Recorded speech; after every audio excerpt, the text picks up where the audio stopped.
1. Tout de suite, quelles sont les dernières actualités du Village Média? C'est le journal du village. Bonjour Raphaël Baillot. Bonjour Philippe, bonjour à tous. Une précision, le match ce soir c'est au Stade de France, pas au Parc des Princes. J'ai dit au Parc des Princes, oui. c'est au Stade de France. Ah oui, c'est au Stade. C'est Neymar osez qui vous joue au Parc reprendre. des Princes. C'est Neymar qui joue au Parc des Princes, Bon, pardon. allez, j'y vais sur le journal du village. D'abord et avant tout, parlons boutique avec les audiences. Alors je vous le rappelle, j'attends toujours la semaine prochaine avant de vous parler de l'avant-soirée, car lundi prochain, toutes les émissions d'Access auront commencé. Alors qu'avez-vous regardé hier soir? TF1 s'impose en leader, loin devant tout le monde avec la série toujours terrifiante Esprit criminel. 5 millions de téléspectateurs, 22% du total des téléspectateurs. Les frissons payent aussi sur France 2 le téléfilm Jusqu'à l'enfer avec Bruno Solo à contre-emploi en époux soupçonné d'avoir tué sa femme a bien marché. 3 188 000 téléspectateurs. Enfin, M6 est troisième avec Ophélie Meunier, 2 90 000 téléspectateurs ont regardé le Zone Interdite dont le thème était Un été pour refaire ma maison. Et ce, même si nous sommes le 31 août, donc un peu tard pour refaire la maison l'été. Village Média sur Europe 1. Estelle Denis est là en face de vous, Raphaël. Vous allez donc nous parler de foot. Oui, ce soir, on l'a dit, c'est le match France-Pays-Bas. Allez les Bleus.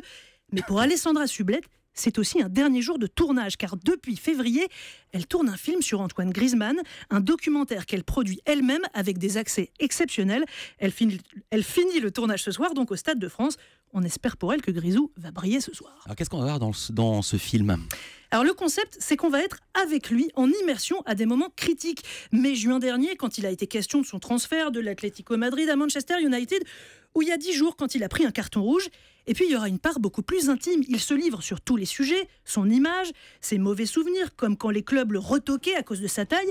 Et puis aussi ses choix capillaires douteux du moment. Oui. Alors, après beaucoup de négociations, Alessandra Sublet a même réussi à entrer dans sa maison, à son domicile à Madrid, une première. Alors ça sera diffusé où et quand? Ce sera diffusé cet automne en prime sur TMC, ça va durer 90 minutes et ça risque de dépoter. Ce sera monté par l'équipe qui a signé les coulisses d'une victoire, le doc sur Emmanuel Macron. Alors, autre actu média, une émission mythique qui reprend dimanche prochain. Les enfants de la télé redémarrent. Oui, fini TF1, fini Arthur, place à France 2 et Laurent Ruquier, chaque dimanche à 14h20. L'émission va être remaniée.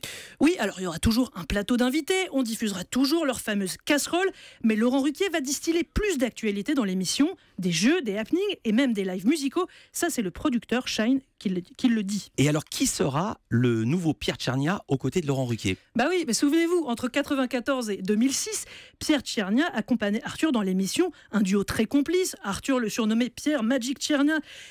J'arrive pas à dire Tchernia par contre, il va falloir... Tchernia. Voilà, merci Philippe. Moi, je suis pas arrivé à dire Stade de France, alors je vais pas la ramener. Arthur a souvent dit et répété qu'il devait à Monsieur Cinéma sa carrière. Alors du coup, tout le monde se demande qui va co-animer avec Laurent Ruquier. J'ai même trouvé un article dans la presse People qui donnait des probabilités plus ou moins absurdes. Michel Denisot, 10% de chance. Alessandra Sublet, 30%. Michel Drucker, 60% de chance. Et c'est vrai que c'est le nom de Michel Drucker qui a le plus circulé. Sauf qu'il n'en est rien. Je peux vous révéler ce matin que Laurent Ruquier n'aura pas de co-présentateur. D'ailleurs, c'est assez logique quand on le connaît. Il a une culture encyclopédique de l'histoire de la télé. Ah non, mais je confirme, il a une mémoire. Ruquier peut vous parler d'une émission comme La Boîte à sel qui était dans les années 50. Comme vous connaissez pas cette émission? Bah écoutez, excusez-moi de ne pas être né dans les années 50, mais non, ça ne Mais m'a pas marqué. Laurent en parle comme si elle s'était arrêtée avant-hier. Et alors, on va passer maintenant à une autre information sur un autre visage de France 2. Oui, j'ai nommé Faustine Bollard. Sa nouvelle émission d'après-midi, ça commence aujourd'hui, a fait un démarrage un peu timide, 604 000 téléspectateurs lundi pour la première.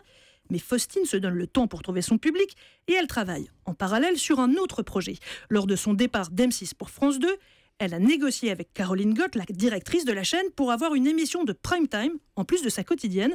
Alors j'ai glané quelques infos. Ce programme est une adaptation d'un format anglais de la BBC qui s'appelle Eat Well for Less.